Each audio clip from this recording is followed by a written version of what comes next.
Chapter 41. The Murder of Gedaliah.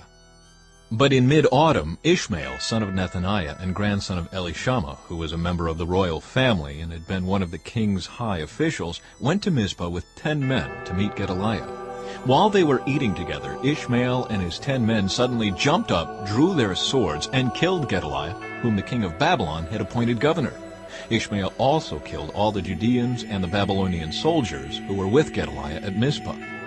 The next day, before anyone had heard about Gedaliah's murder, 80 men arrived from Shechem, Shiloh, and Samaria to worship at the temple of the Lord. They had shaved off their beards, torn their clothes, and cut themselves, and had brought along grain offerings and frankincense. Ishmael left Mizpah to meet them, weeping as he went. When he reached them, he said, "Oh, come and see what has happened to Gedaliah."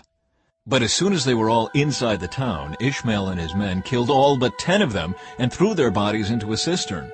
The other 10 had talked Ishmael into letting them go by promising to bring him their stores of wheat, barley, olive oil, and honey that they had hidden away.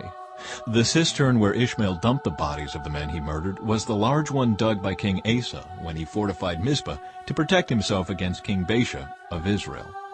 Ishmael, son of Nethaniah, filled it with corpses.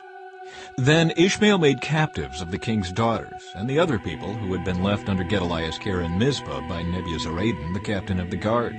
Taking them with him, he started back toward the land of Ammon. But when Johanan, son of Kareah, and the other guerrilla leaders heard about Ishmael's crimes, they took all their men and set out to stop him. They caught up with him at the large pool near Gibeon. The people Ishmael had captured shouted for joy when they saw Johanan and the other guerrilla leaders, and all the captives from Mizpah escaped and began to help Johanan. Meanwhile, Ishmael and 8 of his men escaped from Johanan into the land of Ammon. Then Johanan, son of Kareah, and the other guerrilla leaders took all the people they had rescued in Gibeon, the soldiers, women, children, and court officials whom Ishmael had captured after he killed Gedaliah. They took them all to the village of Geruth-Kimham, near Bethlehem, where they prepared to leave for Egypt.